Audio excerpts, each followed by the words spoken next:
네, 여기 묵상 간증 차별하는 리더입니다. 저는 모태신앙인 저는 청소년 시절 동성에게 성폭행을 당하는 고난을 겪은 후 동성애 문화에 푹 빠졌습니다. 그러다 교회 공동체에 속해 말씀을 묵상하다 보니 동성애에 빠진 내가 죄인인 것이 인정되어 회개하게 되었습니다. 이후 하나님의 사랑을 느끼며 말씀 따라 한 걸음씩 믿음의 길을 걷다 보니 자매를 좋아할 수 있는 용기가 생겼습니다. 그리고 이제는 거룩한 신교제와 신결혼을 소망하게 되었습니다. 시간이 흘러 저는 제 고난을 약재료로 나눠주는 청년부 소그룹 리더로 세워졌습니다. 리더로서 소그룹 모임을 인도하다 보니 다양한 고난을 가진 지체를 많이 만나게 되었습니다. 처음엔 하나님이 내게 주신 사랑을 잘 나누고 공동체에서 받은 은혜를 전해야지 하고 다짐했었습니다. 그러나 저는 어느새 옳고 그름을 따지며 난 이만큼 노력해서 죄에서 벗어났는데 저 친구는 노력하지 않는 것 같아 라며 지체들을 판단하고 차별했습니다. 그러다 결국 소그룹 지체 중 한 명이 제게 사람을 차별하고 관심을 가지지 않는다며 SNS 단체 대화방에 저를 험담하고 나가는 일이 있었습니다. 하지만 저는 이 사건에서도 사람을 차별하여 대하는 저의 죄를 보지 못했고 나는 잘했는데 저 친구가 잘못된 거야 라며 억울하게 여길 뿐이었습니다.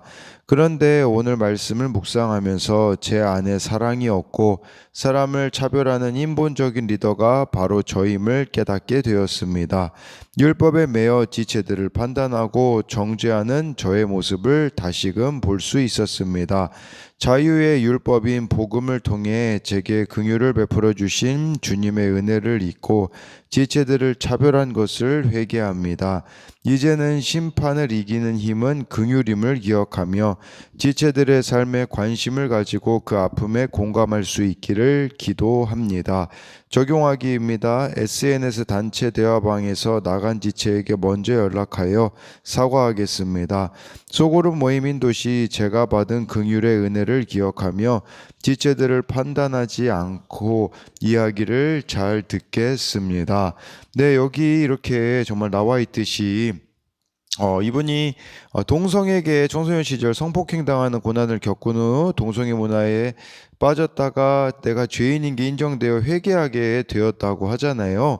그러니까 이게 시간이 흘러 이제 소그룹 모임을 인도하다가 다양한 지체들을 만났을 때, 예, 옳고 그름으로 난 이만큼 죄에서 빠져나오는 노력을 했는데 다른 지체들은 그렇지 못하다라는 식으로 판단하였다라는 것이 나와 있지 않습니까? 그래서 심판을 이기는 힘은 긍휼임을 기억하겠다라는 이렇게 묵상 간증이 나와 있습니다. 네, 오늘 말씀 제목은 긍휼히 여기면 게임 끝입니다라고 이렇게 잡은 것은요. 우리가 누군가를 그냥 불쌍히 여기는 마음이 들잖아요. 그러면 모든 관계의 문제가 해결되어지는 겁니다. 예를 들어서 정말 배우자와 이렇게 이혼을 하고 싶은 상황이다. 뭐 자녀가 너무 속을 썩인다. 근데 우리가 하나님께 은혜를 구해서 긍휼히 여기는 마음을 갖게 되어지면요. 불쌍히 여기게 되어지기 때문에 그 관계가 새로워질 수밖에 없다라는 것이에요. 오늘 말씀에 이렇게 심판, 이 또 차별, 이 반대말이 바로 긍휼이라고 볼 수가 있거든요. 우리가 다른 사람을 마치 막 심판자로서 이렇게 보는 거, 차별하는 거의 반대말은 긍휼히 여기는 것이라고 볼 수 있기에 말씀 제목도 긍휼히 여기면 게임 끝입니다라고 잡았습니다. 1절에요. 내 형제들아 영광의 주 곧 우리 주 예수 그리스도에 대한 믿음을 너희가 가졌으니 사람을 차별하여 대하지 말라라고 말씀해 주고 있습니다. 그래서 이거를 직역하면요. 이 말씀이 나의 형제들이여 여러분이 사람들을 차별하면서도 영광의 우리 주 예수 그리스도를 믿는다고 하지 마십시오라고 직역할 수 있어요. 그러니까 사람을 차별하면 예수님을 믿는 게 아니라는 것입니다. 그래서 차별은 어떤 게 차별이냐면 문자적인 의미로요. 누군가를 그 얼굴을 따라 영접한다라는 뜻이래요. 누군가를 그 얼굴을 따라 영접한다라는 것은 무슨 말이냐면 보여지는 모습을 가지고 판단하는 것을 말하는 것이죠. 그래서 사람의 가치를 있잖아요. 돈으로, 학력으로, 직장으로, 외모 등으로 정하는 것이 차별이다라고 할 수가 있는 것이죠. 제가 예전에 수련회에서 허름한 옷을 입고 거지 분장을 이렇게 한 적이 있습니다. 근데 수련회 프로그램 중에 하나였었는데요. 그때 제가 알았던 것은 뭐냐면 눈빛만으로도 살인을 저지를 수 있다라는 것이었습니다. 정말 그 사람을 바라보는 이런 시선 자체도 차별이 들어가 있다라는 것이죠. 그런데 영광의 주 우리 예수님께 대한 믿음을 가졌기 때문에 차별하지 말라는 것은 예수님이 이 땅에 어떤 모습으로 오셨나요? 이사야 53장 2절에 이런 말씀이 있어요. 그는 주 앞에서 자라나기를 연한 순 같고 마른 땅에서 나온 뿌리 같아서 고운 모양도 없고 풍채도 없은즉 우리가 보기에 흠모할 만한 아름다운 것이 없도다. 예수님도요, 겉모습으로 봤을 때는요, 이렇게 영광스럽지 않은 모습이셨다라는 것입니다. 또 십자가에서요, 얼마나 일그러지시고 비참한 모습으로 죽임을 당하셨는지 모른다라는 것이겠죠. 그렇기 때문에 이 외모로 판단하는 이 세상에 예수님이 가장 초라한 모습으로 오셨고 우리가 그분을 믿는다면 어떻게 또 외모를 가지고 다른 사람들을 판단하고 차별할 수 있겠느냐라는 것이겠죠. 마태복음에는 그런 말씀도 있어요. 지극히 작은 자 하나에게 한 게 곧 나에게 한 것이다 라고 예수님 말씀하셨어요. 작은 자, 지극히 작은 자는요, 우리의 도움을 필요로 하는 자들입니다. 그들을 대하는 것이 예수님을 대하는 태도라고 말씀해 주고 있기 때문에 저와 여러분들이 차별을 해서는 안 된다라는 것입니다. 그래서 이것에 대한 적용 질문은요, 나는 주로 무엇으로 사람들을 차별하고 있습니까? 외모가 될 수 있겠고요. 여러 가지 학벌 다양하겠죠. 강약 약강이라는 말이 있거든요. 강한 자에게는 약하고 약한 자에게는 강한 태도를 보이고 있지는 않습니까? 우리 안에 이런 모습이 있지 않는가를 돌아봐야 한다라는 것입니다. 2절 3절에 보니까요, 만일 너희 회당에 금가락지를 끼고 아름다운 옷을 입은 사람이 들어오고 또 남루한 옷을 입은 가난한 사람이 들어올 때에 너희가 아름다운 옷을 입은 자를 눈여겨보고 말하되 여기 좋은 자리에 앉으소서 하고 또 가난한 자에게 말하되 너는 거기 서 있든지 내 발등상 아래 앉으라 하면 이라고 해서요, 예시를 들고 있는 겁니다. 어떤 예시냐면 차별 이렇게 하는 경우를 말하는 건데, 회당에요, 어떤 사람이 금가락지 끼우고 아름다운 옷을 입고 들어온다라는 것은 이 사람은 부자였다라는 것이겠죠. 부자가 들어오고 또 어떤 사람은 남루한 옷을 입은 가난한 사람이 들어왔다라는 것이죠. 근데 이 회당에 있는 사람이요, 아름다운 옷을 입은 자를 보고 여기 좋은 자리에 앉으세요 라고 말하고, 가난한 자에게는 너 그냥 거기 서 있든지 내 발등상 아래 앉으라, 이것은 그냥 바닥에 앉던가 해라 라고 이렇게 차별하는 경우를 이야기하고 있는 것입니다. 부자는 환대하지만 가난한 자는 냉대하는 모습인 것이죠. 근데 부자는 왜 환대할까요? 그 이유는요, 회당에 도움을 줄 수 있을 것 같기 때문이에요. 가난한 자는 왜 냉대할까요? 도움을 오히려 필요로 하기 때문에 그렇다라고 볼 수 있겠죠. 근데 이 모습이 교회에도 있지 않는가, 이걸 돌아보셔야 돼요. 사회적으로 지위가 있고 부자에 대하여서는요, 이렇게 환대를 해요. 교회에 재정적으로 도움이 되겠네. 근데 교회에요, 가난한 자가 오면 오히려 교회에서 도움을 줘야 되거든요. 그랬을 때 우리가 냉대하는 모습이 있지 않느냐라는 것을 이렇게 예시로 들고 있는 것이겠죠.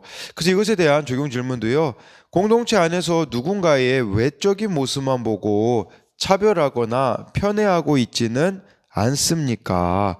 나를 필요로 하는 자를 환대하고 있습니까? 이 나를 필요로 하는 자를 환대한다라는 것은요,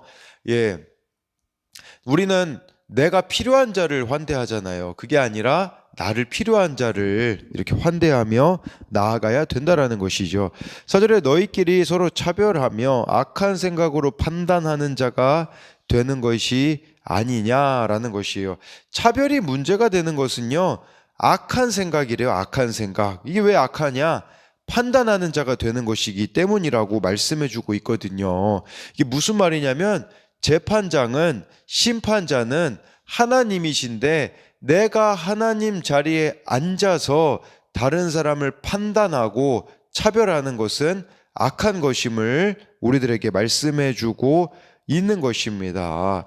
정말 이웃을 값진 영혼으로 바라보기보다 세상적인 관점, 자기 옳고 그름으로 이렇게 보고서요, 필요하면 이용하고 필요 없으면 버리려는 악한 생각이 우리들에게 있을 수 있다라는 것이죠.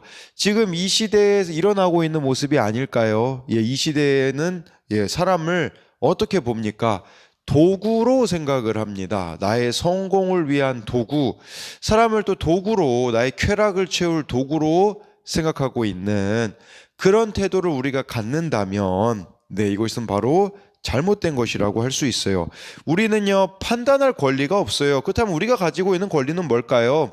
판단할 권리가 아니라 사랑할 권리밖에 없다라는 것을 기억하셔야 합니다. 그래서 이것에 대한 적용은요, 판단이 아닌 사랑의 권리로 나아가야 할 사람은 누구입니까? 5절 말씀에요. 내 사랑하는 형제들아 들을지어다. 하나님이 세상에서 가난한 자를 택하사 믿음에 부유하게 하시고 또 자기를 사랑하는 자들에게 약속하신 나라를 상속으로 받게 하지 아니하셨느냐라는 것이에요. 여기 보니까요, 복음에는 참 역설적인 부분이 있는 거예요. 무슨 역설적인 부분이 있는가? 예수님이 이 땅에 오셨을 때요, 어떤 사람들이 복음을 잘 받아들였을까요? 죄인들, 가난한 자들, 그들이 예수님을 잘 받아들였다라는 것이겠죠. 그래서 사도 바울은요, 하나님이 세상에서 천대받고 가난하고 차별받는 자들을 선택하셨다라고 하는데, 그것이 십자가처럼 세상에 보기에는 미련한 하나님의 지혜라고 이렇게 말씀하는 것이 있어요. 그러니까 약한 자를 택하여 강한 자를 부끄럽게 하신다라는 그런 말씀이 있다라는 것이겠죠. 그렇기 때문에 정말 이 가난한 자가 믿음에는 더 부유한 자가 될 수 있기 때문에 우리는 차별할 수 없다라는 것이에요. 또 중요한 것은 얼마나 부가 많은지가 중요한 게 아니라는 거예요. 지금 이 야고보서를 듣는 이 편지를 받는 자들은요, 유대인 그리스도인들이었거든요. 유대인들이 기본적으로 깔고 있는 전제가 뭐냐면 하나님을 잘 섬기면 복받아서 부자가 된다라는 것이었거든요. 그런데 야고보는 그게 아니라는 거예요. 여기 5절에 자기를 사랑하는 자들에게 약속한 나라를 상속으로 받게 하지 아니하셨느냐. 부와 하나님을 얼마나 사랑하는지는 관련이 없다라는 것을 말씀해 주고 있는 거예요. 여기 자기를 사랑하는 자들이, 사랑하는 이라는 단어가요, 이것은 과거형으로 쓰인 게 아니라 현재 분사형으로 쓰였어요. 이게 무슨 뜻이냐? 하나님을 사랑하는 것이 지속되고 있는가, 이걸 하나님이 보시고요, 약속하신 나라, 이 약속하신 나라가 하나님의 나라 천국 아니겠습니까? 상속으로 받게 하시겠다라는 것이에요. 6절 7절에 보니까요, 너희는 도리어 가난한 자를 업신 여겼도다. 부자는 너희를 억압하며 법정으로 끌고 가지 아니하느냐. 그들은 너희에게 대하여 일컫는 바 그 아름다운 이름을 비방하지 아니하느냐라고 말씀해주고 있습니다. 이 6절에서의 그 말씀의 이제 배경을 보잖아요. 부자들이 특히 많은 가난한 그리스도인들을 억압하고 있었습니다. 그래서 여기 보니까요, 부자들이 이 그리스도인들을 어떻게 했냐면 억압하고 법정으로 끌고 갔다라는 것이에요. 그러니까 아마 빚을 못 갚아서 감옥으로 끌려가는 상황으로 보입니다. 그런데 그런 수치를 당했으면서 어떻게 가난한 자들보다 부자들을 차별 대우할 수 있느냐라는 것이에요. 7절에 너희에게 대하여 일컫는 바 그 아름다운 이름을 비방하지 아니하느냐. 이건 무슨 말이냐면요, 아름다운 이름은 예수 그리스도를 가리키는 겁니다. 부자들이 예수님을 비방하는데도 부자의 편을 든다면 예수님보다 돈을 더 사랑한다는 증거가 아니겠느냐라는 것이에요. 우리도 한번 생각해 봐야 돼요. 나는 이 예수님의 이름을 가진 자잖아요. 우리가 믿는 자이기 때문에. 그런데 타협하고 있는 부분들이 있지 않는가? 이걸 돌아보셔야 된다라는 것이에요.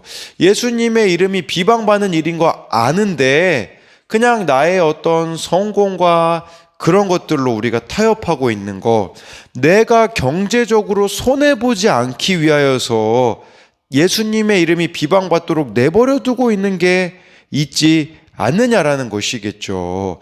이걸 우리가 돌아봐야 된다라는 것이에요. 교회가 예수님의 능력보다 돈의 능력을 더 신뢰하는 모습을 보이고 있지 않느냐라는 것이겠죠. 그래서 이것에 대한 적용 질문은요, 예수님의 이름이 모욕당하는 것보다 내가 조금 피해를 보는 것을 못 견디지 않습니까? 내 밥그릇에 뭔가 이 문제가 있을 때는 그렇게 나서면서 예수님이 모욕받는 것에 대해서는 우리가 무책임한 태도로 마치 내가 많은 그리스도인들 중에 하나인 것처럼 그렇게 숨는 사람들이 있지 않는가를 우리가 생각해 볼 수 있겠죠. 8절에요. 너희가 만일 성경에 기록된 대로 내 이웃을 사랑하기를 내 몸과 같이 하라 하신 최고의 법을 지키면 잘하는 것이거니와 라고 말씀해 주고 있어요. 여기서 이웃 사랑하는 게 최고의 법이라고 말씀해 주고 있거든요. 사실 최고의 법, 유대인들이 기본적으로 율법에서 생각하고 있는 최고의 법은요, 하나님 사랑이거든요. 하나님 사랑인데 여기는 야고보는 이웃 사랑이라고 말했네요. 이게 별개일까요? 아니에요. 야고보가 보는 시선은요, 같다라는 거예요. 하나님 사랑과 이웃 사랑은 동일한 크기로 간다라는 뜻이에요. 무슨 말이냐? 하나님을 사랑하면요, 그 크기만큼 이웃을 사랑한다라고 이렇게 말씀해 주고 있어요.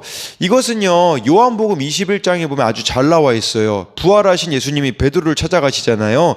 베드로를 찾아가셔서 우리가 잘 아는 요한의 아들 시몬아, 내가 나를 사랑하느냐라고 물으시잖아요. 그때 사랑한다고 했을 때, 주님이 아신다고 했을 때 뭐라고 예수님이 말씀하십니까? 예수님의 대답은요, 내 어린 양을 먹이라, 내 양을 치라, 내 양을 먹이라 였어요. 이 양이 3번 나오는데 이 양이라는 단어가요, 3번 다 다른 단어더라고요. 하나는 뭐 어린 양, 하나는 중간적으로 성숙한 양, 한 양은 이제 성장한 양이더라고요. 그러니까 무슨 말이냐면요, 우리가 예수님을 사랑하면요, 어떤 사람이라도 품어내고 사랑해낼 수 있어야 된다라는 것이에요. 그런데 문제는 뭐냐면 하나님을 사랑한다라는 사람이요, 사람을 사랑하지 못한다, 사람을 받아내지 못한다, 그것은 잘못된 사랑이라는 것을 아셔야 합니다. 하나님 사랑의 크기만큼 이웃 사랑의 크기가 동일하다라는 것을 아셔야 합니다. 그래서 이것에 대한 적용 질문도요, 하나님 사랑의 크기와 이웃 사랑의 크기가 비례하고 있습니까? 하나님의 사랑으로 어느 이웃까지 사랑할 수 있습니까? 9절부터 여기 11절까지를 보면요, 만일 너희가 사람을 차별하여 대하면 죄를 짓는 것이니 율법이 너희를 범법자로 정죄하리라. 누구든지 온 율법을 지키다가 그 하나를 범하면 모두 범한 자가 되나니 간음하지 말라 하시니가 또한 살인하지 말라 하셨은즉 내가 비록 간음하지 아니하여도 살인하면 율법을 범한 자가 되느니라 라고 이렇게 말씀해 주고 있습니다. 이것은 무슨 말씀이냐면요, 말씀을 취사 선택하지 말라는 뜻이에요. 그래서 10절에 온 율법을 지키다가 하나를 범하면 다 범한 자가 된다라고 하면서 예시로 이웃사랑의 계명인 11절에 보니까 간음하지 말라고 하신 하나님이 살인하지 말라고 하셨기 때문에 나는 간음을 안 했지만 만약에 살인을 한다면 율법을 범한 자가 된다라는 것이겠죠. 그러니까 우리에게요, 편식하는 그리스도인들이 되지 말라는 것이에요. 하나님 말씀을 편식하는 사람들이 너무 많아요. 그러다 보니까요, 그냥 내가 듣고 싶은 말씀만 듣고요, 회개하라는 말씀은 우리가 외면합니다. 요한계시록, 근데 왜 사람들이 회개하는 말씀을 외면할까요? 요한계시록 10장 10절에 이런 말씀이 있어요. 내가 천사의 손에서 작은 두루마리를 갖다 먹어버리니 내 입에는 꿀같이 다나 먹은 후에 내 배에서는 쓰게 되더라. 이 작은 두루마리가 어떻게 보면 말씀이라고 볼 수 있지 않겠습니까? 입에는 달 수 있으나 먹은 후에는요, 배에는 쓰게 되니까요. 정말 이 말씀이 써서, 여러분 이 보약도요, 좋은 약은 쓰지 않습니까? 좋은 말씀은요, 써요. 쓰다 보니까 정말 소화해내기가 너무 힘들고, 저도 그런 생각이 들 때가 있어요. 정말 큐티 목회로 갈 때 정말 이렇게 가는 게 맞는가? 왜 이렇게 힘들지? 라는 생각이 들 때가 있거든요. 그런데 바른 길을 가기 때문에 힘들 수 있다라는 것을 아셔야 돼요. 우리가 말씀을 바르게 대하고 있기 때문에 힘들다라는 것으로 저와 여러분들이 알아야 한다라는 것이겠죠. 그래서 이것에 대한 적용도요, 불편하고 쓴 회개의 말씀도 소화해 내고 있습니까? 정말 저와 여러분들이 이 말씀을 깨닫는다라는 거, 말씀을 살아낸다라는 것은요, 얼마나 그 말씀을 통해서 내 자신을 돌아보고 회개로 이어지고 있는가를 보셔야 한다라는 것입니다. 마지막으로 12절 13절을 보면요, 너희는 자유의 율법대로 심판받을 자처럼 말도 하고 행하기도 하라. 긍휼을 행하지 아니하는 자에게는 긍휼 없는 심판이 있으리라. 긍휼은 심판을 이기고 자랑하느니라 라고 말씀해 주고 있습니다. 이 12절 말씀을요, 저는 그렇게 생각이 되더라고요. 뭐냐면 항상 CCTV가 나를 지켜보고 있다라는 것을 전제로 살아가라 라는 의미로 다가오더라고요. 무슨 말이냐면 하나님이 모든 것을 지켜보시고 우리가 다 하나님의 심판대 앞에 서게 될 거거든요. 하나님의 눈은 속일 수가 없습니다. 그걸 알고 살아가라는 말씀이 바로 12절 말씀이에요. 즉 코람데오로 살아가다라는 거예요. 하나님 앞에서의 자세로 살아가야 한다라는 것이겠죠. 그래서 하나님, 우리가 심판대 앞에 모두가 다 서기 때문에 무슨 말이에요? 나도 죄인 너도 죄인이거든요. 그렇다면 우리들에게 필요한 것은요, 차별이 아닙니다. 13절에요, 긍휼이라고 말씀해 주고 있어요. 우리가 긍휼이 안 행하잖아요. 긍휼 없는 심판을 당하게 될 거라는 것이에요. 그렇기 때문에 저와 여러분들이 다른 사람을 긍휼히 여기는 것을 하나님이 기뻐하신다라는 거죠. 긍휼히 여긴다라는 것은요, 불쌍히 여기는 것이에요. 당신이 나보다 옳습니다. 이거 어떻게 됩니까? 인간적으로 안 돼요. 근데 하나님이 불쌍히 여기는 마음을 주시잖아요. 그럼 되는 거예요. 당신이 나보다 옳습니다가 되어지면 그 사람이 불쌍해 보여가지고요, 내가 그 사람을 대하는 태도가 달라지거든요. 그때 그 사람의 변화가 일어나는 거예요. 근데 우리는 이 긍휼히 여기는 걸 전혀 없이 그 사람만 변하면 좋겠죠. 근데 그게 아니라는 것입니다. 차별의 반대는요, 긍휼입니다. 정말 저와 여러분들이 긍휼히 여기게 되어진다면 정말 다른 사람을 불쌍히 여겨서 우리에게는 그런 의미가 될 수 있겠죠. 구원에 관심을 갖게 되어지는 거예요.